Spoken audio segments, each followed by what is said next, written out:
Today's video, uh,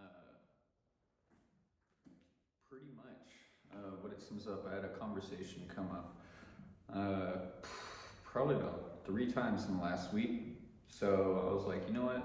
I've actually never gone into detail on that. I know I've touched base on it a lot, but I've never actually gone through it.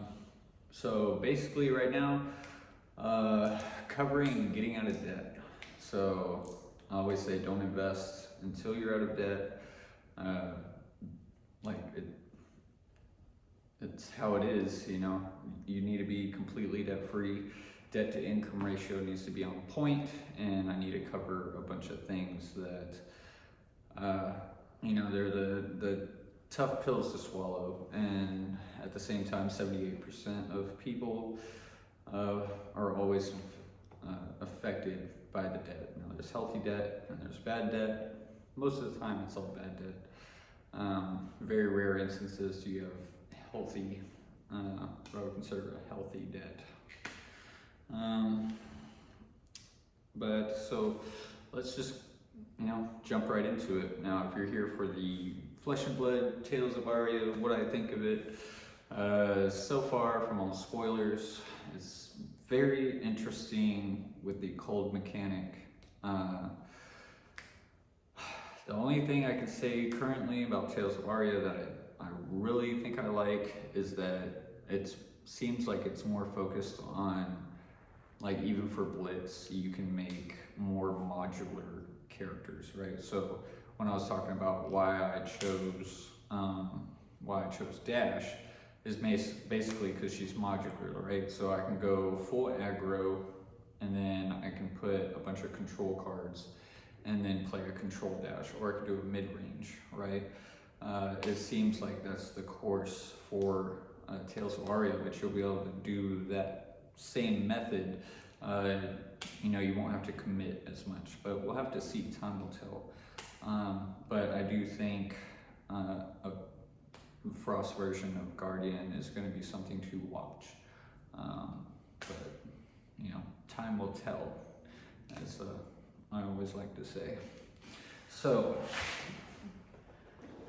starting off first, which I actually ran into my old cheat from a long time ago. Clean out the closet, so to speak, and ran into it. So the biggest thing to pay off debts, right? So you're always going to go your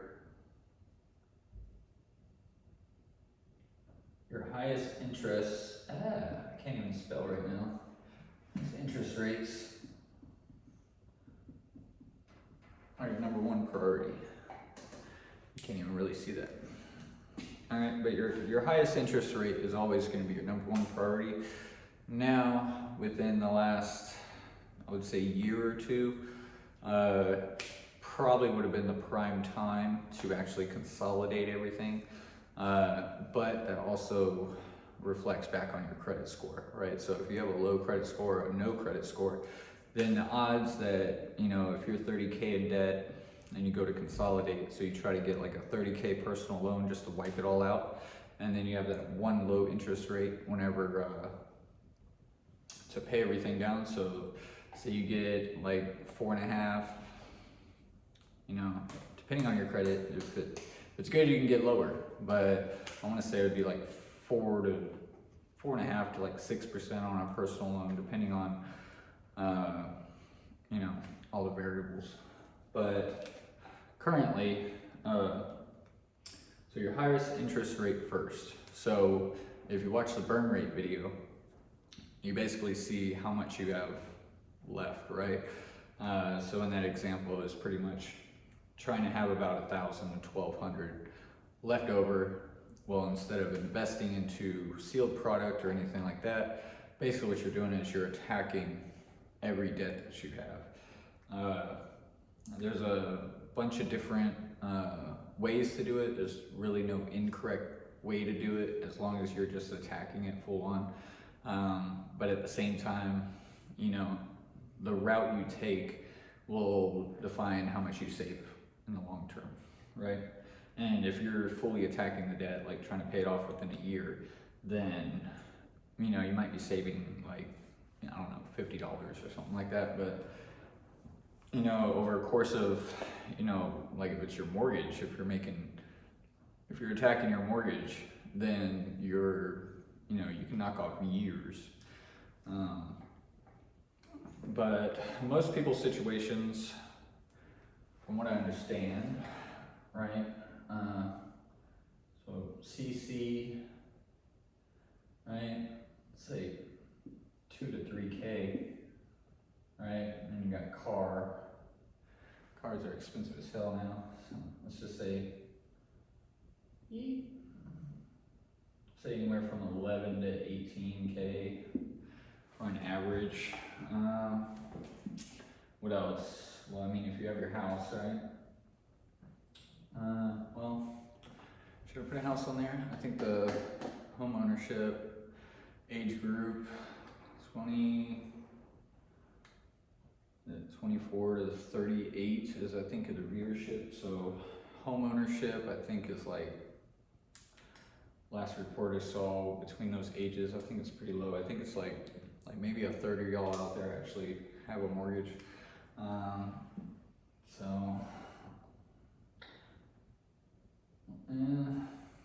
What else?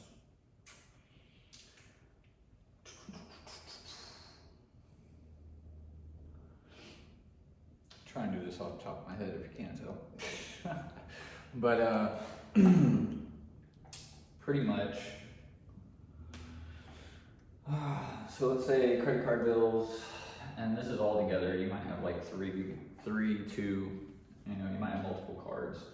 As far as a car, I always recommend, you know, just getting a beater, and then whenever you save up enough money to get a newer car, then, you know, pay that. But you know, sometimes information comes late, and you know, it is what it is. I mean, it took me forever to get my car paid off.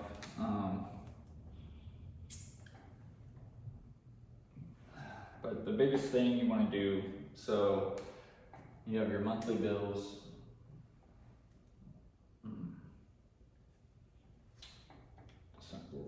So you have your monthly bills, and then you have what's left over, right? Now, the part that used to always make me mad every time, you know, I was like, okay, I did everything.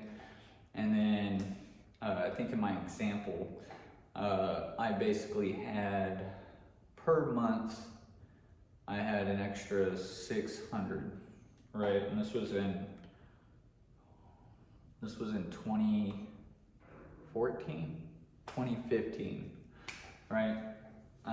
After I did the math and calculated everything, it's like, okay, I have $600 a month. All right, that's after paying everything. That's not including food. It's not including food, going out, doing anything like that. So even bad habits, you know, buying sodas, stuff like that. So I was like, you know, it's just not gonna happen. And the number one answer anybody ever told me when I was trying to like understand and get help, it was change your situation, right? And honestly, that is the only thing you can say, right? So if you're trying to make more cash to pay down these debts, you know, you try to pick up a second job, try to pick up extra shifts, try to, you know, whatever you can to try to push yourself further in the income bracket so that you can knock this out. Whether it's a side hustle, whether, you know, if you're doing cards, whether it's selling singles, right? Flipping, not really, you know, especially with the price rate increase and shipping costs and everything right now. I don't see flipping singles. I mean, you might be able to take advantage of like news or something like that to like try to get a quick, you know, but risk reward there is kind of, I don't really see it. So that's why still to this day, I've not sold anything of my flesh and blood. I've done trades, but I have not physical, well, no, Nope, that's a lie. I did a trade and somebody was short, and I think I got like $3 off that trade or something, but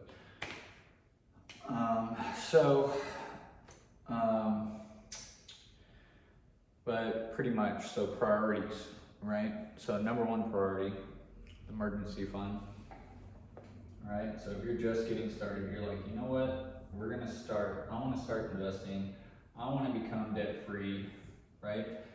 Number one, I'm building like a little box here, right? So 3 months saved, and this is your emergency fund, right? It's probably nothing new. It's an emergency fund, right? So if something pops up, you can take care of it, whether a car breaks down, you know, if you got a beater, you know, car maintenance, transmission blows, I don't know, is transmission still around like 1100? I think it depends on which car you have, but I'm pretty sure if you have like an older car, you're probably looking around like 1100 to 1400 for training. So, and as much, I kind of want to change the definition of emergency fund. Like, it sounds self-explanatory, but, you know, it's very tempting to dip into it and then tell yourself mentally that it's an emergency. Like, oh man, you know, like, Release the Tales is coming out. You know, I can spend some of my emergency fund to buy it. It's not an emergency, all right? Remember, you're not in that investing part. So it's gonna take a long time just to build that up. And then, once you build that emergency fund up, right?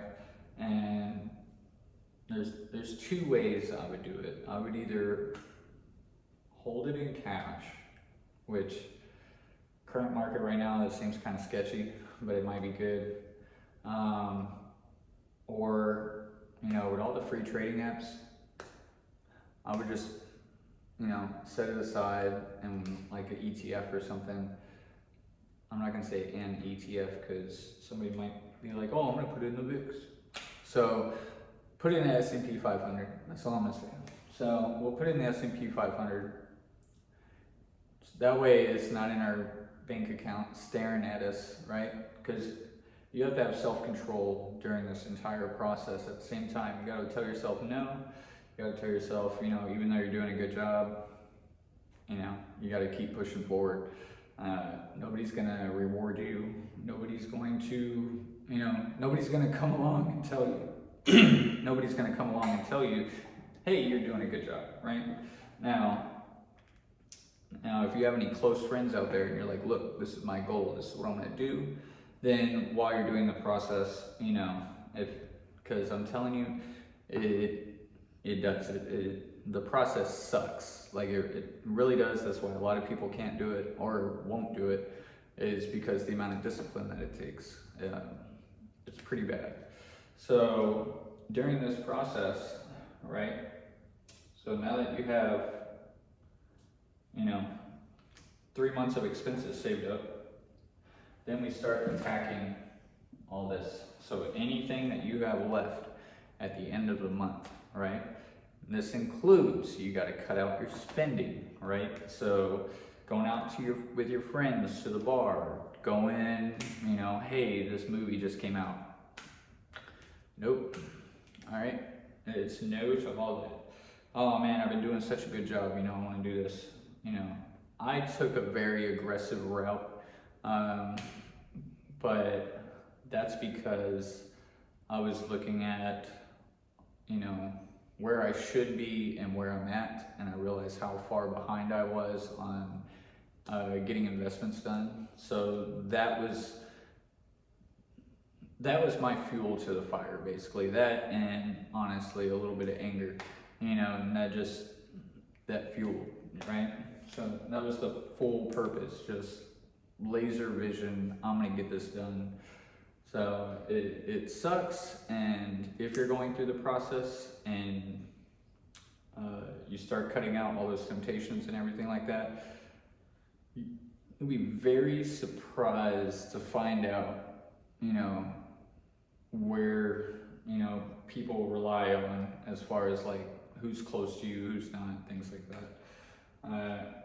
Because, you know, it's like, you know, I can do a lot of shit for free, but once you talk about doing something that, you know, I even still do it today, you know, I'm like, you know, if I can buy a box for, what's Ario at right now? I think it's still in like, what, 160s? Some people are like starting a price battle before release, so I think I've seen it as low as 150, 155.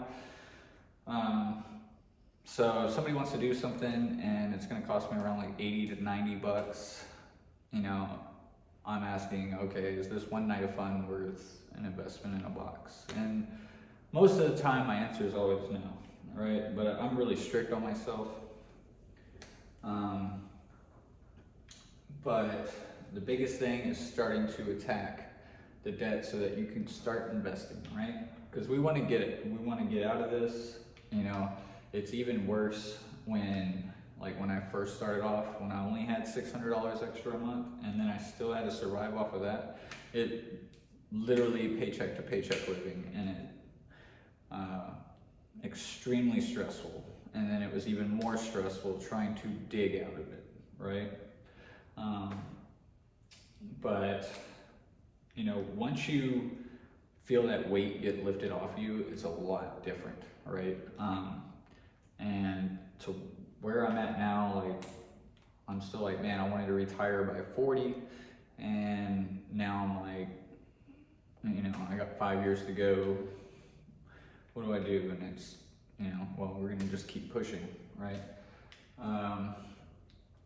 But like I said in my last video, I'm gonna make the adjustments to where they should be, because I have been just, you know, laser focused for so long. I've set a lot of things aside, and a lot of things like, you know, you're not really focused on like the way you're eating, things like that. I don't recommend it, especially if you already like have health problems or something like that. But like choices in food, things like that, like those are the sacrifices that you make so that you can be where you want to be, and it's very, very hard. But to just start off, all right, say we get through all the mental games to like get us pushed through, all right, and then we're like, okay, you know what? I got 3 to 5 hours a day. I was able to pick up a side gig, and I can make like an extra $100 a week. Off this side gig, right? So then you get an extra $400 a month, right? So what you're gonna do, right? On your day off, right? It's not, hey, I've been working hard, I'm gonna go spend this 400 I made. No, all right? What you're gonna do is you're gonna be putting it in your cards. Now, if you have multiple cards, you break them down, right?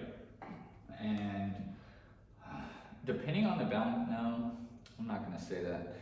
I'm just gonna say always attack the highest interest rate first, right? So if we're already in a position where like everything's rolling credit, right?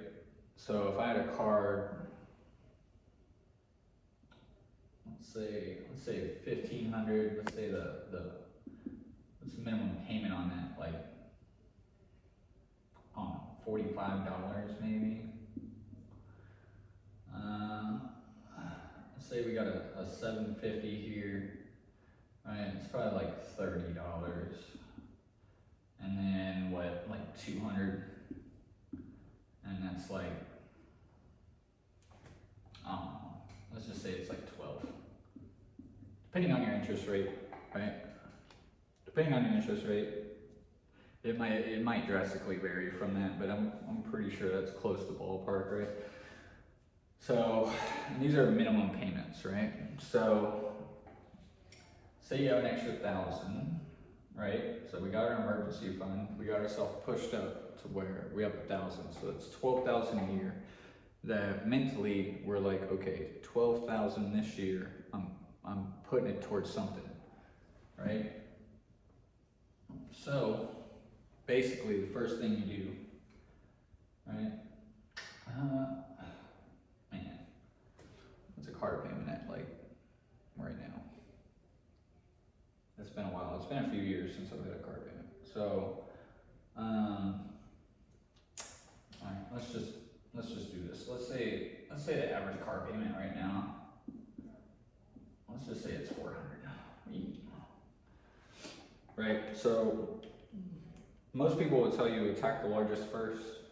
I'm gonna go by interest rate. So let's say first credit card is like, let's say it's, I don't know, 12%. Maybe you got like an entry thing, right?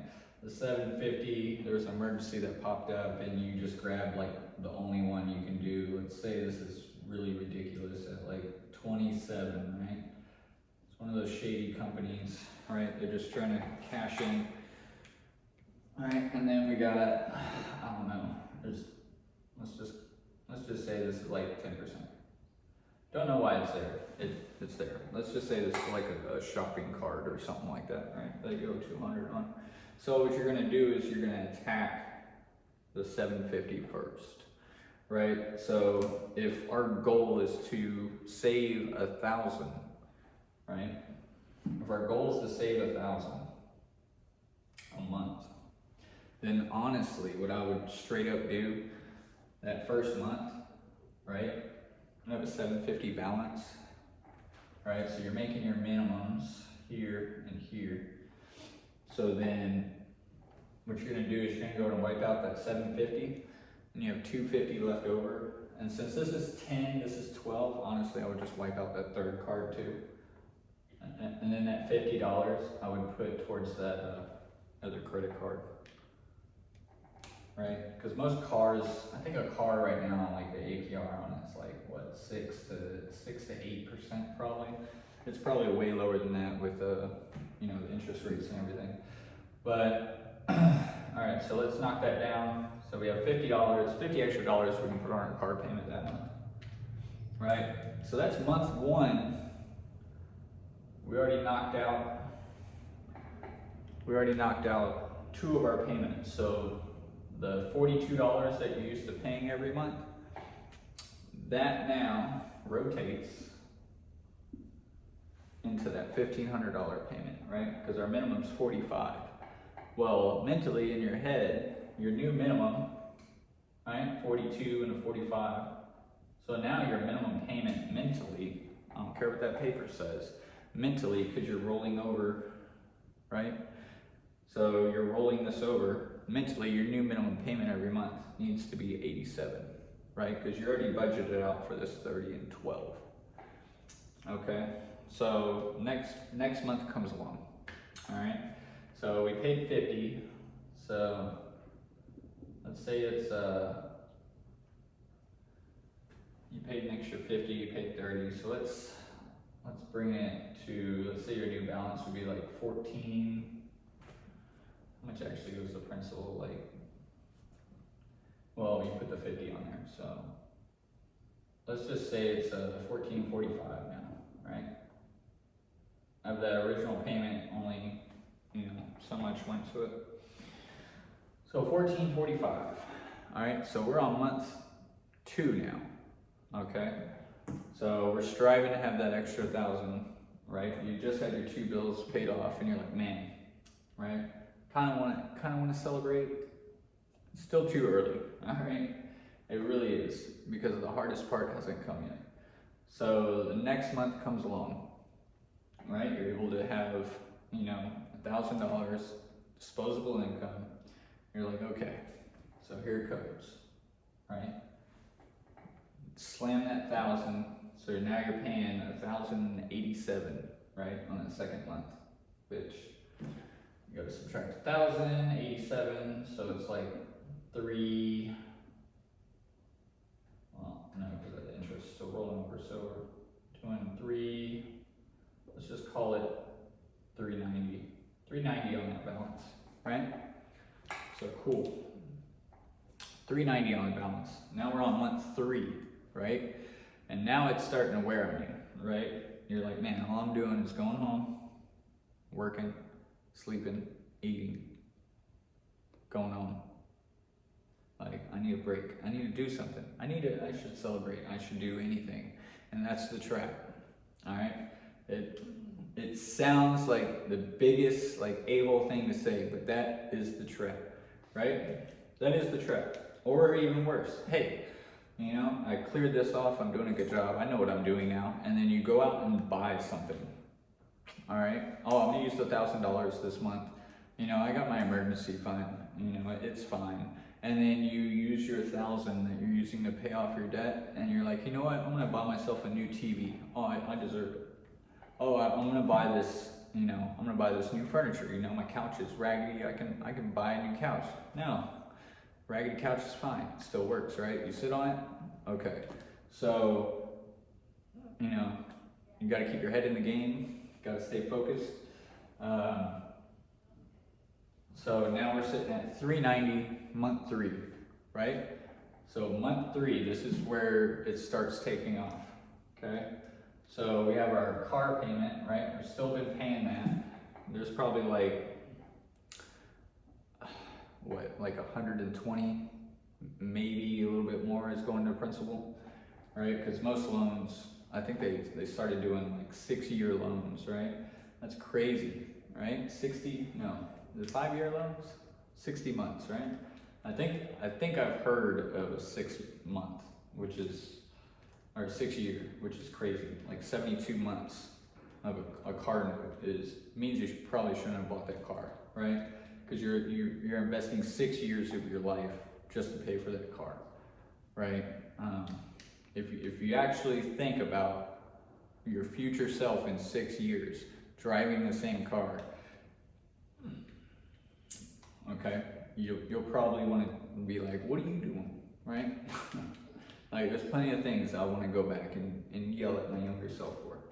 But moving forward, okay? So now what we're going to do, right? So we have our 1,000, right? And then we have 600. So now we're going to just start banging out, right? Because now we're making $1,000 payments on this car. And this is what, month 3? Month 3, good job, right? That's by month 3, and that's with 2.3K credit card debt, 11 to 18. 11 to 18 might be too big of a gap, but I mean, you're pushing through. Now, this is where the grind comes, because it's the same thing over and over, and you're not gonna see any response, at least with the credit cards, right? You're feeling like you're doing something, right? Because this is the snowball effect, right? The lowest, and you take that payment and you roll it over, then you take that payment, roll it over, then you take this payment and you're gonna roll it over, right? So by definition, how we were at 400 for that minimum payment, now, right, 75, was that 87? So 487 mentally should be your entire minimum payment every time, right? So we're on month 4 now, right? And we had an extra from paying this off, so we're already up ahead because we made basically a double car payment right there for the 3rd month, right? But now we're gonna put that full 1,000, all right? That full 1,000 is gonna go straight into paying off that car. So with everything going on, now you're making $1,500 car payments, all right? And I know the sound, you're like, that's ridiculous to put on a car. I know, that's why you don't buy a car. Like, that's why you don't buy a car, a brand new car with payments, and then you have other things. You know, it's the same reason why you're like, some people are like, hey, I make, you know, 80 to 100,000 a year, and I can't even buy a house. Why? Because the debt to income ratio is too far. You know, the banks don't want to take that risk of getting a default, or they'll be like, okay, we'll take the risk, but you got to put this large down payment, all right, in order to, you know, if everything goes belly up, we don't lose, okay? And there's other programs and things like that, which I don't recommend as far as what you do. Avoiding PMI is probably the most important thing, because over a long period of time, it really racks up, and it actually eats away from that payment, because that's not equity you're putting into your home, right? So we're still sticking with the basics here, right? So we got 14, right? So let's say we spent an entire year dedicated, pushing, right? So that was our 4th month. We did 1,500, right? So we got eight more months, right? So essentially, let's just $13 it out. So 1,500 every month for 8 months, right? So every 2 months is 3,000, all right? So so literally 1 year of dedication, you paid off $12,000 on your vehicle. Now, if you owed $11,000, just in 1 year, you suddenly became debt-free, right? Now, if an emergency does happen, that's what your emergency fund is for. But in total, well, I guess however long it takes you to save up to get to the 3 months expenses. So let's say a year and a half, because it's probably going to take you like 6 months, honestly, to try to get, for an average person, I would say it takes probably about 6 months to try to create an emergency fund, unless, you know, you hit the road running and you're already, you know, figuring out ways to improve your income, all right?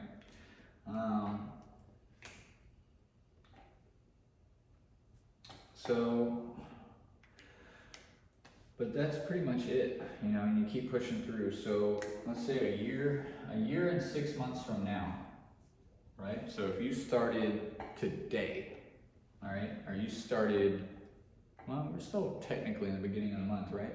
Let's say you started in the beginning of this month.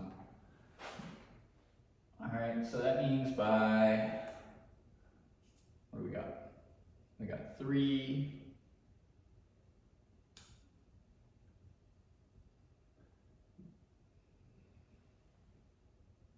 is that right? By March of 2023,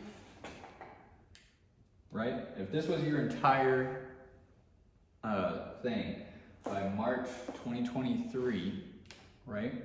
March 2023 would be your deadline, right? Your debt-free deadline, which, you know, I know you can think of 1,000 things you're probably gonna miss out by focusing on that. All right, but we gotta set targets. We gotta set targets, gotta set goals. That way we know what we're aiming for, right? It's okay if it goes to like April, all right? Or maybe it gets pushed back to May, right? But your goal is to be done around that time frame, okay? And then as soon as that happens, then you're completely debt-free. And then after you're debt-free, then you're more in control of everything, and you'll actually feel it. So you're gonna be like, man, I don't have a car payment, you know, oh, I don't have, you know, all this. Anything that's going on, something comes up, you can pay for it, you know. And then now you can start investing, right?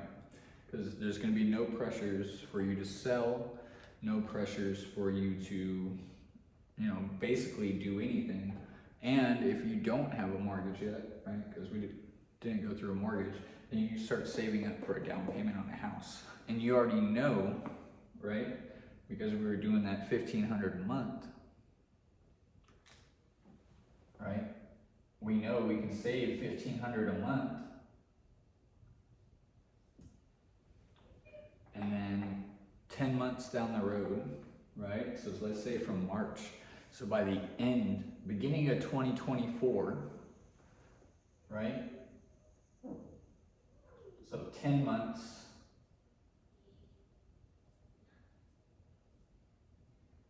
Right? After 10 months of saving, then you'll have a balance of 15,000, right?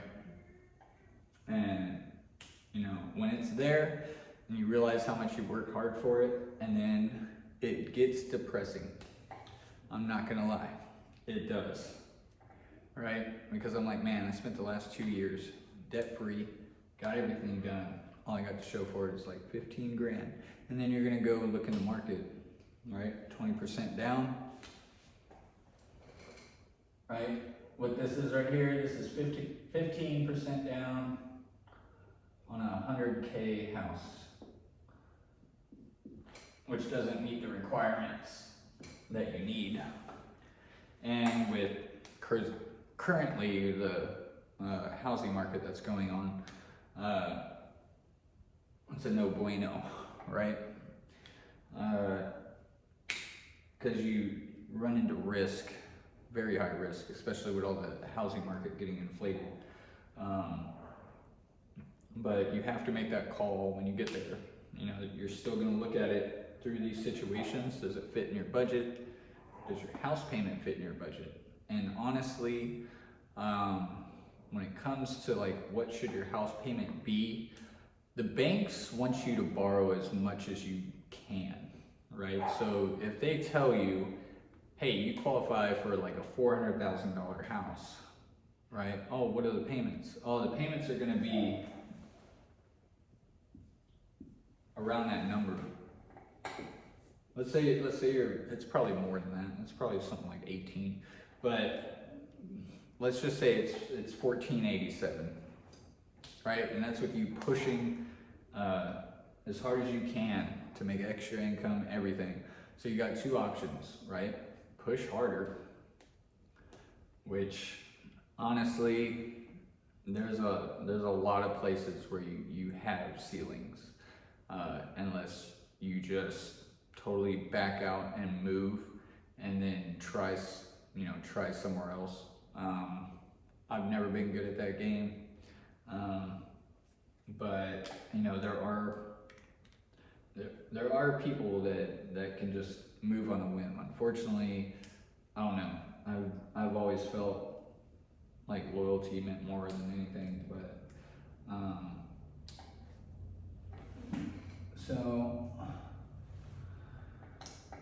but pretty much when it comes down, what you do with that extra 15, whether you're saving for a house or maybe you start loading in the market, which if you are in your 30s, right? This is the important part. If you are in your 30s, if you make, all right, if you make between 30, let's say you make between 30 and 60K a year, okay? At bare minimum, all right, if you've been, you know, doing everything you should to be financially stable, right? At bare minimum, you should have 1 year of your salary invested, okay? So technically, after we take care of all this, we're still behind, right? We're still behind because you want to have 1 year's salary. And by the time you're 40, I think it's three times salary. So it's really, this is the part where it's like, you know, I'm moving forward, but every step I take, I'm being told it's not good enough. And it's gonna make you want to shut down. It's gonna make you want to say, fuck it. And there goes the recommendation on the videos, because I just swore. I think that's the first time. But pretty much knocking all this out. Cause I think that's pretty much covering how to build and work upon getting out of debt. That is the best way. It's how I did it. It's a long grind. It sucks. You got to do it on your own. You know, there may be people close to you that you can talk about it with, but honestly, like, I probably had like one person I honestly had that I could like rely on, you know, pushing me through those walls when I was like, man, right? I feel like I'm going nowhere, right? I'm still looking at the mountain that I gotta climb to get to my goal, and I'm just, you know, it's slow and steady, and you know, there's probably one person out there that truly was able to push, and you know, it's even more important, right? If for you guys out there that are in relationships, it's very important that, you know, your significant other, spouse, whatever, they're on the same page as far as doing this, because you know, you gotta be financially together on your goals to meet, right? Because, you know, they say, you know, most divorces or breakups or whatever, it's always money problems, right? It's always money problems. But you need to be able to agree financially what you want in the future. Those are conversations that people don't like to have. It's uncomfortable. People don't like talking about money. But I have noticed within the last 3 years, all right, between the ages, I think it's like 24 and up, they're actually starting to focus more on on their financials and things like that. So it's gonna be weird or strange to see what happens in 10 years. Honestly, like I really want to see what happens with that generation in 10 years whenever they're at those, and whether they're at their goals or you know, whether they miss the mark, anything like that. Because, you know, you can write numbers on a board all day long, but when it comes down to actually doing it, putting in the work, that's the hard part, right? Figuring out this stuff is easy. I could write numbers on a board all day and figure out, you know, okay, this is what I need to do. But when it comes to, okay, execute, it's extremely easy to just be like, you know, I kind of want to go out with the boys.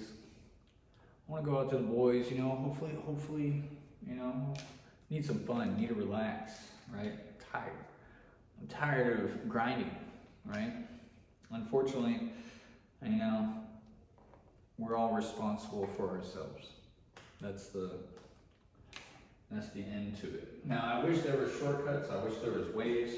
Honestly, there's times when I listen to financial calls and I'm so out of touch with whatever they're talking about, because it's just like, oh, how much you make a year? And it's like, oh yeah, I make $182,000 a year. And it's like, yeah, I can't even relate to this caller at all, because it's not in the group, right? It's like, you know, if I made $182K a year, I would be, you know, all my shit would be paid off within that first year, right? I would just do the exact same thing.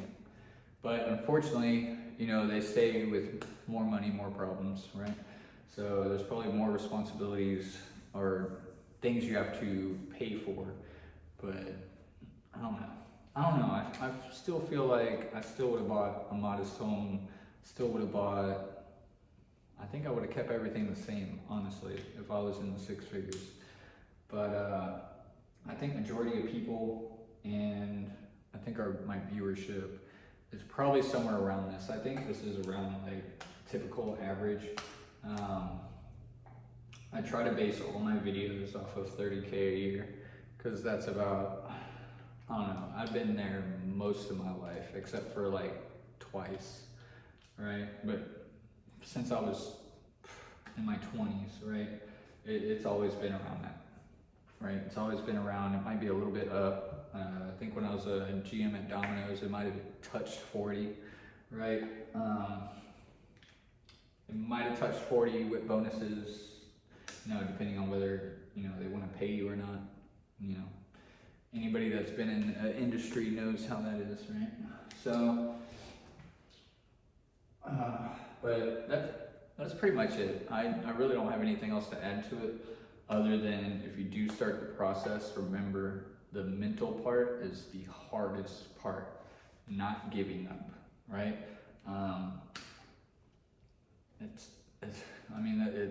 It's easier said than done. It's hard to explain.